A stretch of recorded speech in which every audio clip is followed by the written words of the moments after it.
Knowledge fact के नाजरीन अस्सलाम वालेकुम। नाजरीन, आज से सैकड़ों बरस पहले अरब के एक कबीले में हातिम नामी शख्स पैदा हुआ। वो इतना सखी था कि इसकी सखावत के किस्से दुनिया भर में मशहूर हुए। इसके दरवाजे पर जो शख्स भी आया अपनी ज़रूरत पूरी करके गया। कहते हैं इसे अपने घोड़े से बहुत प्यार था। घोड़ा भी अपने मालिक का वफादार था। एक रोज़ आधी रात के करीब इसके घर में चंद मेहमान आ गए। इत्तेफाक की बात कि इस वक्त हातिम के पास अपने मेहमानों की दावत के लिए कुछ नहीं था और रात के वक्त इसका इंतज़ाम भी बहुत मुश्किल था।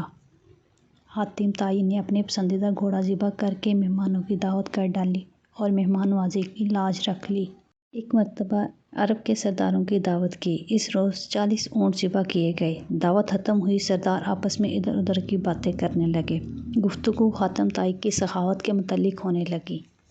एक सरदार ने कहा, हातिम जैसा फ्राक दिल आज तक नहीं पैदा हुआ और ना होगा, क्योंकि ना ये सवाल हातिम से किया जाए।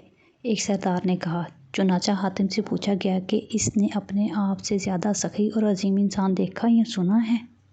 हातिम काफ़ी देर तक सर झुकाकर सोचता रहा और फिर मुस्कुराकर बोला, बहुत ज़्यादा मालो दौलत लुटाने का नाम सखावत नहीं। मेरे नज़दीक सखी और अजीम इंसान वो है जो अपने बड़े से बड़े फ़ायदे के लिए किसी का छोटे से छोटा एहसान भी कबूल ना करे। मैंने अपनी ज़िंदगी में ऐसा शख्स देखा जिसका दिल मेरे दिल से बहुत बड़ा था। वो ज़रूर किसी मुल्क का बादशाह होगा जिसके पास बहुत बड़ा ख़जाना होगा। सरदारों ने बकवास कहा। नहीं दोस्तों, ऐसी कोई बात नहीं, हातिम ताई ने जवाब दिया। वो एक लकड़हारा था। तमाम सरदारों ने हैरत से एक मेज़बान को देखा तो हातिम ने कहा, एक रोज़ मैंने सारे शहर की दावत की। मेहमानों को खिलाने पिलाने के बाद मैं जंगल की तरफ निकल गया। वहाँ मैंने एक बूढ़े शख्स को देखा। इसने अपने सर पर लकड़ियों का एक भारी गट्ठा उठा रखा था जिसके बोझ से इसकी कमर झुकी जा रही थी। इसके फटे पुराने कपड़े पसीने में भीगे हुए थे। मैंने तरस खाकर इसकी मदद करने का फ़ैसला किया और कहा, बाबा जी, मैं आपसे चंद बातें करना चाहता हूँ। ये कहकर मैंने इसके सर से बोझ उतारने के लिए अपने हाथ बढ़ाए तो वो फ़ौरन पीछे हट गया।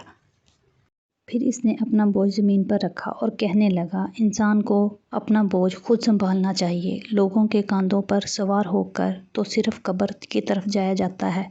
मगर बाबा जी, आप इस उम्र में इतनी मेहनत क्यों कर रहे हैं? तो फिर मुझे क्या करना चाहिए? इस गैरतमंद लकड़हारे ने मुस्कुराते हुए पूछा। आपके शहर में हातिम ताई नाम का एक शख्स रहता है। वो सैकड़ों इंसानों को हर रोज़ खाना खिलाता है। आप इसके दरवाजे पर क्यों नहीं जाते? ये सुनकर लकड़हारे ने गौर कर मुझे देखा और बड़ी बेनियाजी से कहा, हातिम के 2 हाथ हैं। खुदा ने मुझे भी 2 हाथ अता फरमाए हैं। कितनी शर्म की बात है कि मैं इसकी कमाई हुई रोटी खाऊं। किसी का एहसान उठाने से बेहतर है कि मैं बेजान लकड़ियों का गट्ठा सर पर उठा लूं। सब सरदार हैरान होकर हातिम को देखने लगे तो हातिम ने कहा, वो गरीब इंसान मुझसे बड़े दिल का मालिक था।